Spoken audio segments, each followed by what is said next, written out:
What's up, guys? Classy Metal here. Welcome to episode 8 of 7 Deadly Spins. I thank you guys for the support that you've been showing this series. I've been enjoying making these videos as well.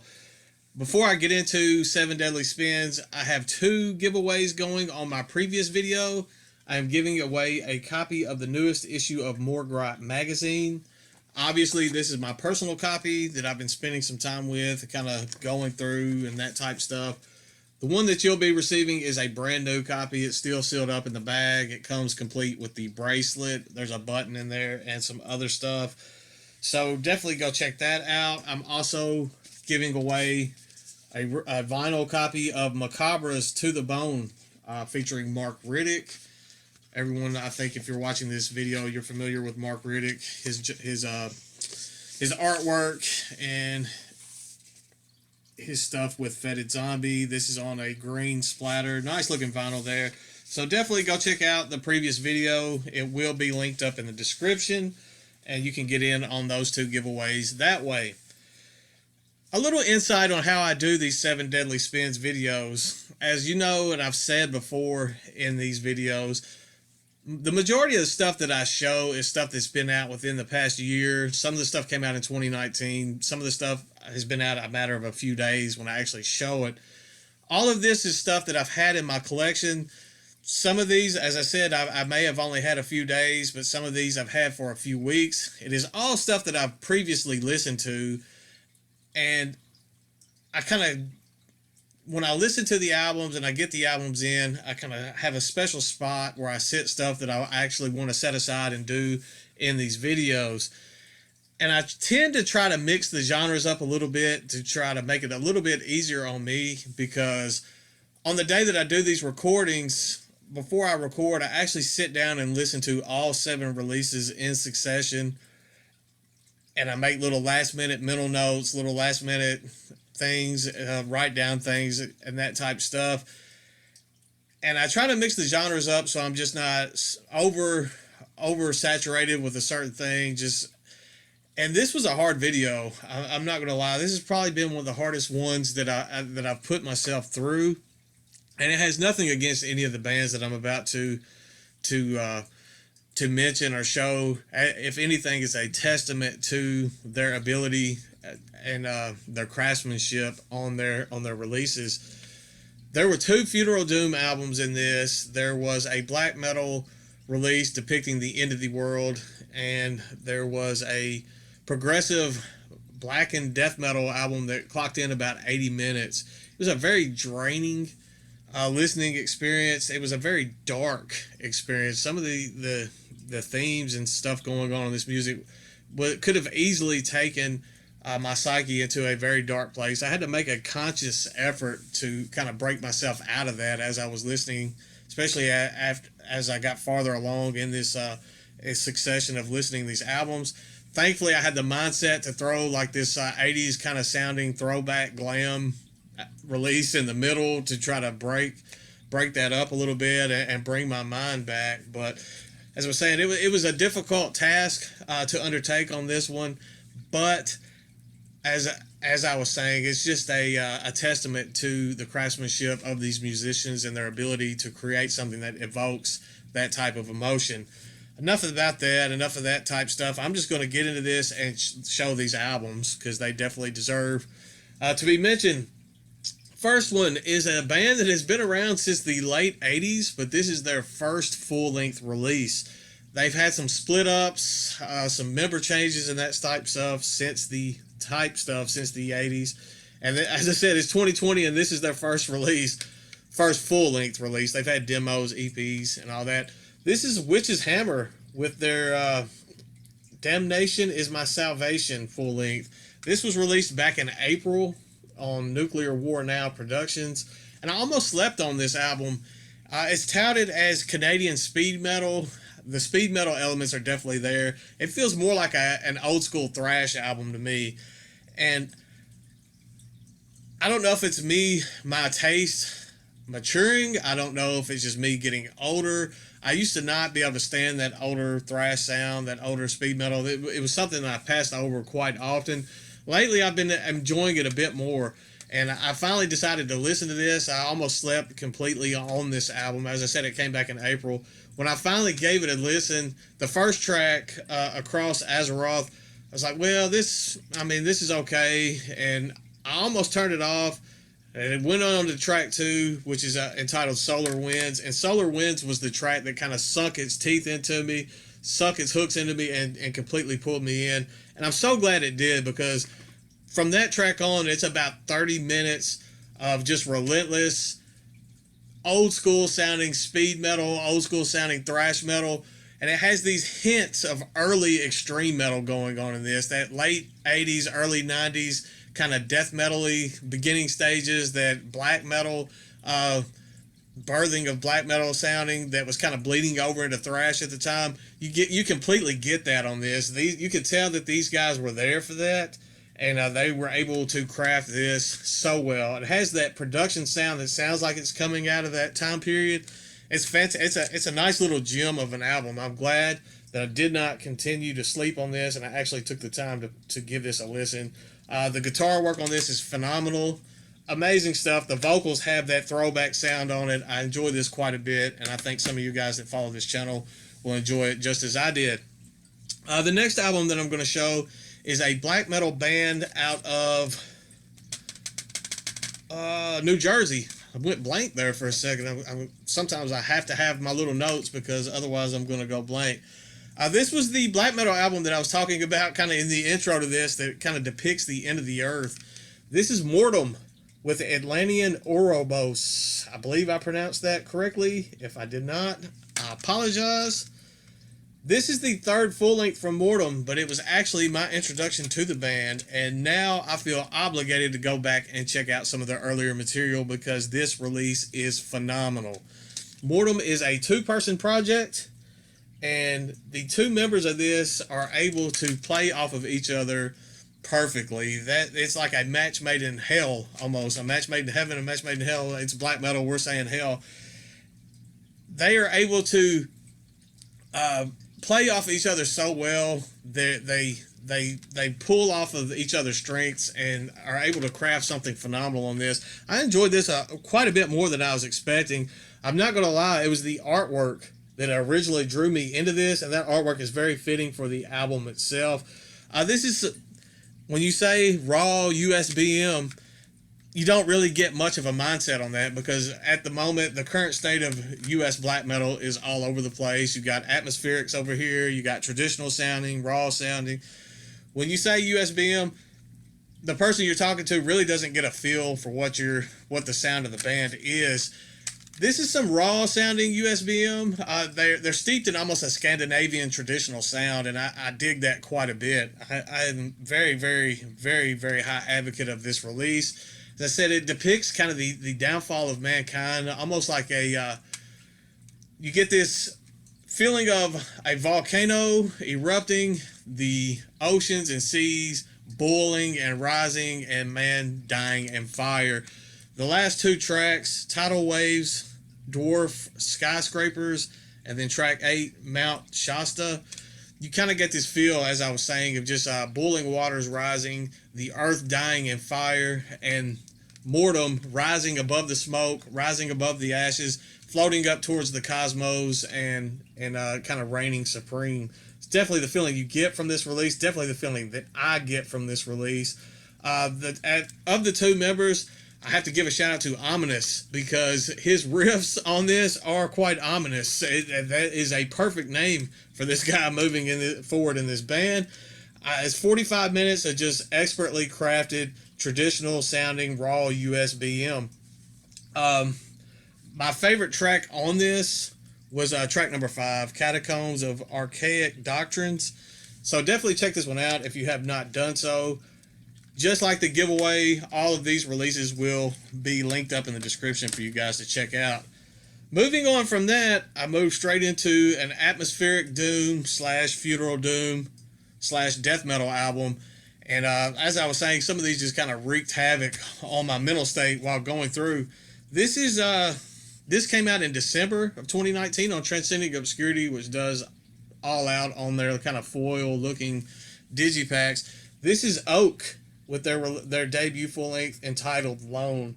Oak is I guess you could say, a side project of some of the members of Gyrea, the black metal masters at this point. They released a huge album earlier this year on Season of Mist, probably going to be well up there at the end of the year list. This speaks volumes for those members that they were able to do something completely different and for it to be this good. As I said, it's kind of atmospheric doom death, but it definitely teeters on that funeral doom vibe going on quite often on this.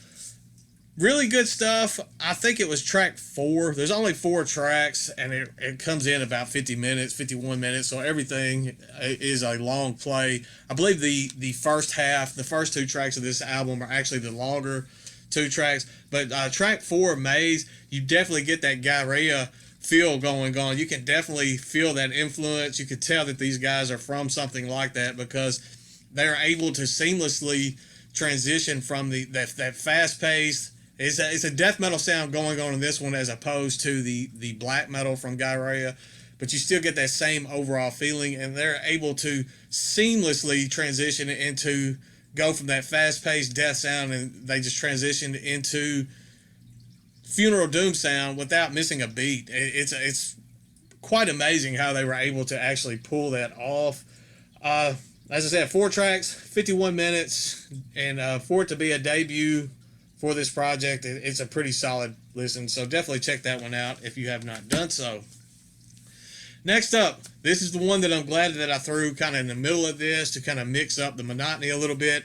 This is a Midnight Spell with Between the Eyes, their demo. This came out in 2019. I think it came out April of 2019, so it's been out for a little bit.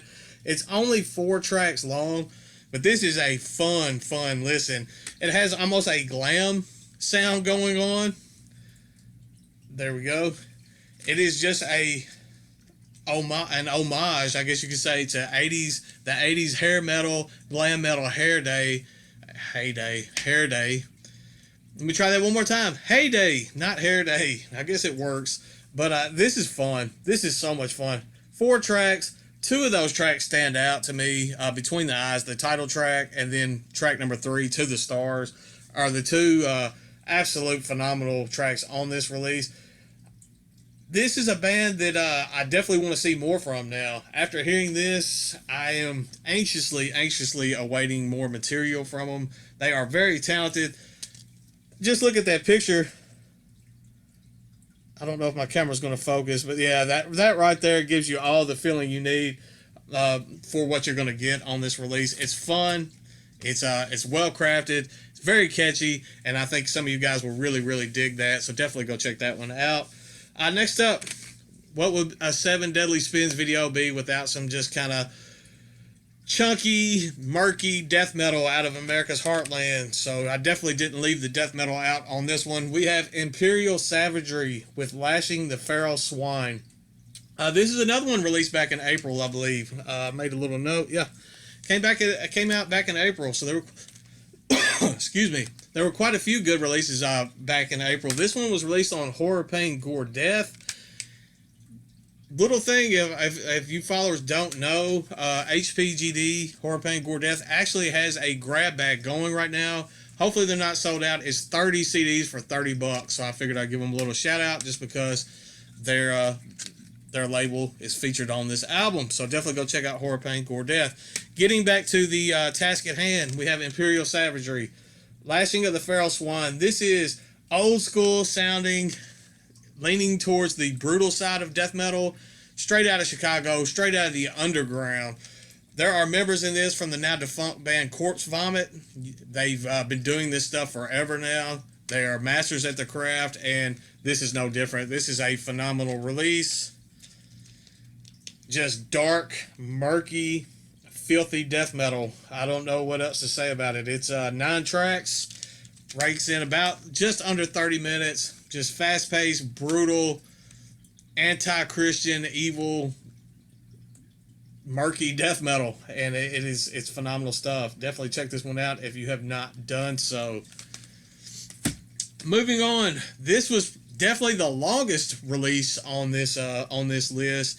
This is a Dreshmere with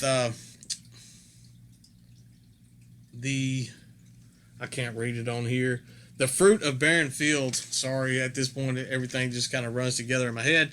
This one came out back in May, and Dreshmere is a one-man project, and the fact that one person was able to craft an album like this and perform an album like this so phenomenally blows my mind. It is definitely it's wild to think that it was just one guy, especially like the drumming and the fact that he performs all instruments. It blows my mind how someone can be that talented and that versatile.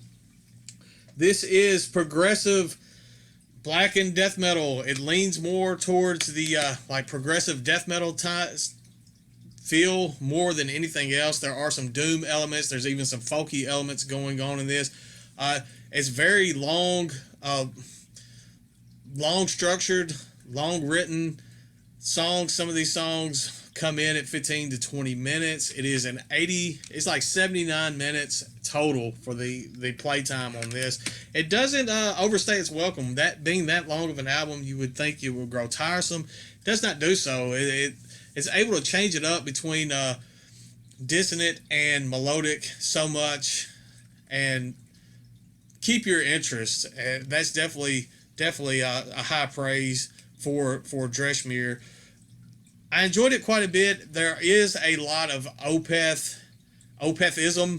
a lot of Opeth influence. I don't want to say Opeth worship because this is a band and a project that definitely has its own identity, but it will fill that kind of Opeth void from early Opeth that you might be missing. Obviously, it's not going to be Opeth. I mean, Opeth was one of a kind, and it helps to fill that void, though. You definitely get what you're kind of missing, especially with newer Opeth. You kind of get what you're missing from the older Opeth in a release like this. It is very, very good stuff. I'm a personal advocate of this release. I actually let some folks at work listen to this not just too terribly long ago, and they seem like they enjoyed it quite a bit as well.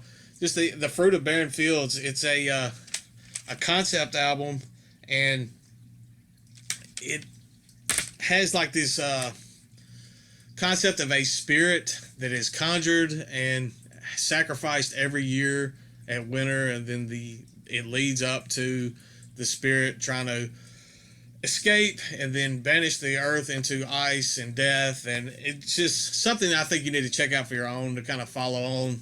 But the fact that it's so in depth and able to capture that concept without losing anything in the music is definitely a high praise for that. So then moving on, last but definitely not least, this is probably one of the best albums that I've heard I'm going to say in the past year. It may be even longer. It may be the best album that I've heard in the past year. We have Atramentus with Stygian. This just came out on $20 Spin. I don't understand how $20 Spin is able to keep finding such. I mean, it's uncanny, some of the quality of stuff that they've been putting out within the last couple of years. I don't understand how they keep finding this stuff. This is the debut album. This is a work that started in 2012. And I think it was self-recorded by the band, self-produced by the band in 2018, and was given a release by $20 Spin this year. Everything about this album is phenomenal. You can tell that the time, the effort, the patience, the blood, sweat, and tears went into this release. It is funeral doom. It has hints of black metal. It has hints of death metal.